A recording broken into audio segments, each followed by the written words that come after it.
everyone. Thank you so much for joining this side event, which is part of the United Nations High-Level Political Forum on Sustainable Development. My name is Hei-Yin Shin. I'm an education advisor at the Center for Sustainable Development of Columbia University's Climate School. Today's session is being organized by Saudi Green Building Forum in consultative status with the UN ECOSOC, with Center for Sustainable Development of Columbia University's Climate School and United Nations Sustainable Development Solutions Network, a lot of acronyms, UNSDSN. So our discussion today is inspired by Ages of Globalization framework by Professor Jeffrey Sachs of Columbia University. The event emphasizes youth-led volunteerism, artificial intelligence, and sufficiency-based practices as practical tools for localizing SDG targets. So to that end, the objectives and expected outcomes are to discuss the integration of green job training into SDG education frameworks, highlight volunteerism and nature-based solutions represented by a lot of us joining today, as well as multi and cross-sector partnerships and intergenerational leaderships as cross-cutting enablers of SDG acceleration and shaping equitable labor markets and resilient communities. So hopefully you feel connected to one of those adjectives and identities that we have gone through now. And to take us into these discussions, I'm honored to introduce Mr. Faisal Al-Fadl, Secretary General of the Saudi Green Building Forum, who will give his welcome remarks. He's an award-winning architect, a dedicated volunteer, and community builder, known for his profound contributions to sustainable development. He's an influential figure in the architectural community, especially through his leadership in Saudi Green Building Forum. And his work centers around creating a sustainable future for our planet. Thank you for your collaboration and initiative in making this happen, Faisal. It is a pleasure to collaborate with you, and I'll hand it over to you now for your welcome remarks. Of course, thank you so much. It was such a great opportunity. Now we are seeing and observing the HLPF 2025. I really would like to welcome distinguished colleagues, partners, and fellow champions. On behalf of the Saudi Green Building Forum and our co-organizer, Columbia University, with the UN Sustainable Development Solution Network, it is really an honor to welcome you to this timely conversation. Globalization, sustainability training for green jobs through ages of globalization is such an important topic. As we are meeting today at the midpoint of the 2030 agenda, it becomes really critical junction that demands more than reflections. It requires renewal. With just 5 years remaining for our 2030, we must embrace what I call the middle way, a path that bridges ambition with inclusions, history with innovations, and global commitments with local realities. This event specifically been designed is not looking back at the nostalgia of the what's going on with the progress, but is really about looking forward with clarity how we go forward. The green transition is no longer theoretical, hypothetical, or some kind of an idea. It's underway. It's happening as we are going forward. But success will depend tremendously on how we educate, empower, and equip our communities, especially our youth, with the knowledge, tools, and opportunity to shape that transition. Now, as we enter the age of artificial intelligence, it becomes really a challenging opportunity for everybody as well. We must ensure that technology serves sustainability and not other way around, which is serving the other way around. The dignity of green work, the power of youth volunteerism, and the principle of sufficiency and partnership must guide us forward. There are not abstract values. They are actuable strategies that cut across borders, sectors, and generations. Let us continue the dialogue today, which is I'm looking forward to hear from our distinguished speakers on how the HLPF 2025 to call for action. But it seems like the to globalize sustainability not as a trend, but as a duty, not as a future we wait for, but one we build together. To share education framework linkage ages worth of globalizations is such an important topic. To pilot site-based programs in valuable regions with localizing SDGs it becomes very relevant. To strengthen multilateral partnerships, supporting youth, leadership, volunteerism, it becomes an essential part of the fabric. To continue to contribute to the national VNRs that all countries they're presenting this week and next week. Processing through interlinkage SDGs, it becomes such an important also for educational purposes as a strategy. To replicate a global local model, this becomes very important direction. Also to accelerate the delivery of SDG through inclusive, future-oriented labor and transition. At this, I would like to stop and thank you again. And I look forward to rich and forward-looking dialogue. Back to you. Thank you. Thank you so much, Faisal, for setting the tone and agenda for today's meeting and really bringing us together. I will introduce our next speaker. Right before I do that, I wanted to give recognition to the Executive Director of the Center for Sustainable Development, who has been a big supporter in education and AI work at my institution and beyond. So Dr. Yanis Benamor, if you can just wave a hello. I know you're also helping Hello. meeting Thank you today. so much, Hein. Faisal, pleasure to meet you. Great. Thank you so much. So now we'll hear from the leadership, another leadership of my center, Dr. Radhika Yengar, who is the Director of Education of Center for Sustainable Development. She's truly a global leader in the education for sustainable development space. If you've been in that space, I'm sure you have met her already or heard of her. She is a researcher, a practitioner, a policy advisor, and also mentor and to so many students and professionals alike. Her education projects in rural India has reached over 10,000 children and adults. She has devised remedial programs adopted by over 150 government schools, which reach over 8,000 children. And I know personally from having worked with her over 10 years across more than 10 countries around the world that she is an academic and a practitioner who continually inspires others with her own initiative, with research-backed information, and never forgetting the humanitarian need and all the education work taking place. So Radhika, over to you for your comments on Ages of Globalization, the future of green work, education, and AI. Thank you, Radhika. Thank you so much, Hen, for this generous introduction. And I also want to thank Saudi Green Building Forum, especially Faisal, who has really collaborated with ideas and inspiration to basically do what he is calling for. Not just look at things in nostalgia, but look at things forward, have a very forward-looking agenda. And here we are discussing really a cusp of green initiatives, AI, technology, education, all coming together. And will they come together and in which form? So I think that is the intersection that we are looking at, very broad ended. But given all this, given all our challenges today, I just want to give this opportunity for this course that we have developed over the past 2 years, Ages of Globalization. We'll share the link in the chat as well. And why I want to emphasize this course is because we are looking at things in the current, whereas history has shaped us. History has shown how culture, institutions, digital innovations have shaped where we are and where we are about to go. So I think it's really important to take a glimpse of this course. I would suggest go on our platform, see how we have evolved from the Paleolithic age till the digital age.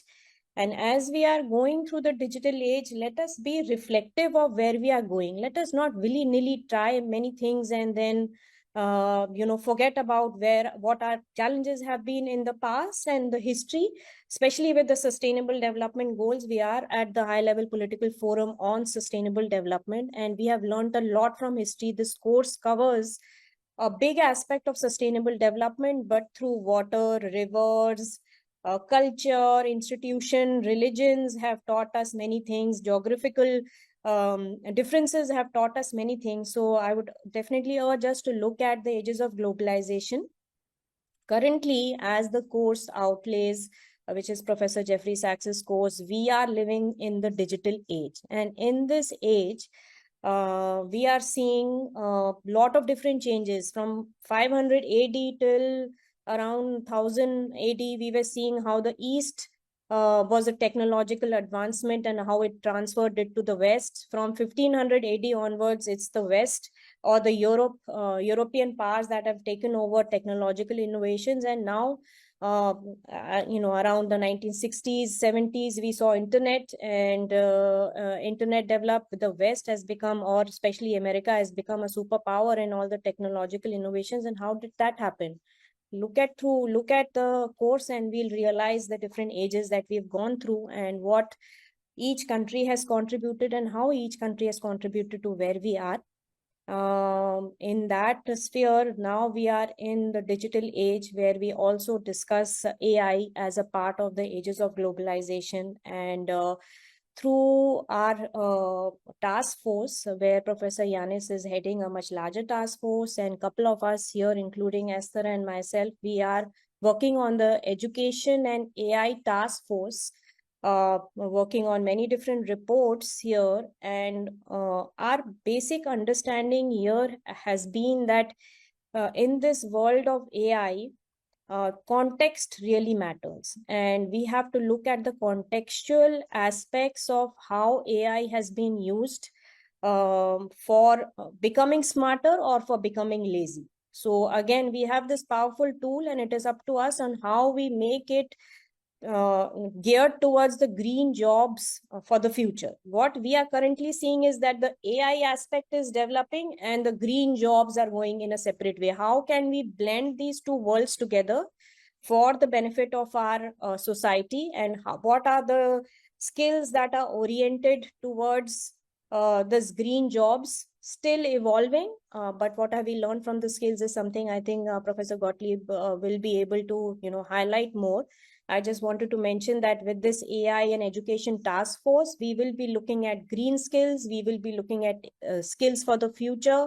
We will be using AI as a way of enhancing these skills. And it is a very, I guess, many series or studies that we are doing currently, and as well as case studies that we are developing from all over the globe, which will help us to understand the nuances of where we want to go and what are the skills that are needed for green jobs. And as Faisal put it, the green jobs are our jobs for the future. It is no longer a good to have area. They are our future, so we might as well gear up towards understanding what skills are needed for green jobs. And we are lucky at the Center for Sustainable Development that we are working at the cusp of these green job skills as well as AI skills through our task force, and happy to share more details later on. But without much await, I think I'll pass it on to him for our further discussions.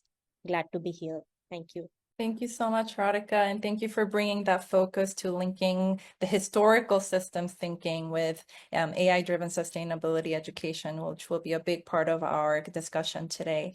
I'm really honored to introduce our next keynote, Ms. Kekashan Basu, who will be delivering speaking about fostering sustainable economic development through social equity and environmental stewardship. If I may introduce her, she is a Canadian environmentalist who is the founder and president of Green Hope Foundation, which works across 28 countries, empowering over 500,000 people.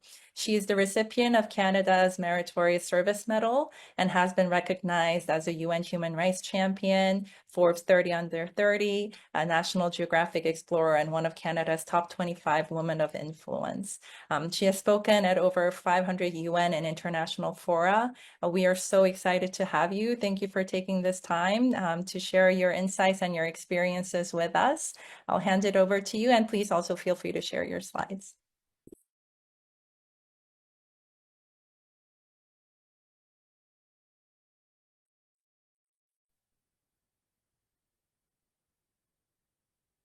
Okay, Fashan, can you still hear me?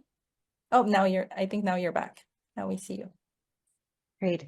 Thank you so much, Hain, for the kind introduction. And hello, everyone. I'm delighted to be here today to share the space with all of you, connecting from the High Level Political Forum here at the UNHQ, and to speak on the topic that is just so important to all of us. And it's just really essential as we think about achieving Agenda 2030 and sustainability at large. So as Hain mentioned, I'm founder president of Green Hope Foundation, and our work centers around ensuring how we can really ensure the three pillars of sustainability, the economy, society, and the environment work and grow together in harmony.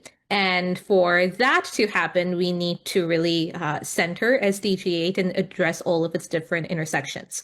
Now, when we first think about the principles of a sustainable economy, a lot of people go directly towards, okay, how much money can we make? What is, doing more and more and more, but really forgetting about the fact that an economy cannot function if there is not a stable society and if we don't have our foundational environment, if we can't breathe clean air or drink clean water. So our work at Green Hope Foundation really centers around making sure that every single one of these intersections is addressed. And I wanted to really take the opportunity to share some of the successful case studies of the projects that we've implemented, wherein we explore all of these different intersections that exist through intersectional solutions, because the problems that exist are very multidimensional, and therefore the solutions too need to take on this localized intersectional approach. So we work in the Sundarbans, which is the world's largest mangrove forest that spans India and Bangladesh. And our work there focuses on uplifting tiger widows, who are women who've lost their husbands to tiger attacks. And we work with them and train them on becoming entrepreneurs, first through financial training and then through specific means. So the first is through goat farming. So we enable the women to become goat farming entrepreneurs. So teaching them ways and means of selling their milk, practicing the goat farming, becoming income generators for themselves and their families. And since goats are low maintenance, highly productive, and provide multiple resources for the families, it makes them a very valuable source of nutrition and income. So for us, this then becomes a green job for the women who are practicing the goat farming, because it means that not only are they able to sustain themselves, but also sustain their living environment around them. And we have similarly replicated that through fish farming. So populating the local ponds with indigenous fish species and training the women on becoming fish farming entrepreneurs, similarly ensuring that they're able to support themselves and their families through the income that they earn through fish farming. We also do a lot of poultry farming and training the women there in becoming poultry farming entrepreneurs. So the first is through chicken farming, so selling the chickens and their eggs, keeping part of it for themselves, but selling the rest. Same with the duck farming that we do as well. And this really ensures that we're able to protect the women living in these communities, often facing a lot of social stigma as a result of widowhood and the way that they've lost their husbands. So when we speak about green jobs and building a sustainable economy, our work is very clear in the sense that we cannot leave behind our most vulnerable communities. And so that is why our work here centers around uplifting women who have traditionally been left behind. Our work also makes sure that we're able to upskill women and girls. So we empower women through sewing at the Green Hope Foundation Academy of Hope for Women and Girls. That is in rural Bangladesh. It is solar powered. It provides climate resilience education to girls in the mornings, and it also functions as a sewing school. So we want to make sure that women who have traditionally been left behind and aren't really considered a part of the economic workforce, strangely enough, have these skill sets to be able to earn, to support themselves, and to support their families. And we've seen that once they're able to have these stable sources of income, that highly benefits their society and the environment because of the knowledge that is gained through that. And finally, we work on ensuring that our young people have the skill sets to think and act for a sustainable future. So we have built solar-powered STEM and STEAM labs across the world. So this is in Liberia, we've built it in the Sundarbans, and in India as well. And so these solar-powered computers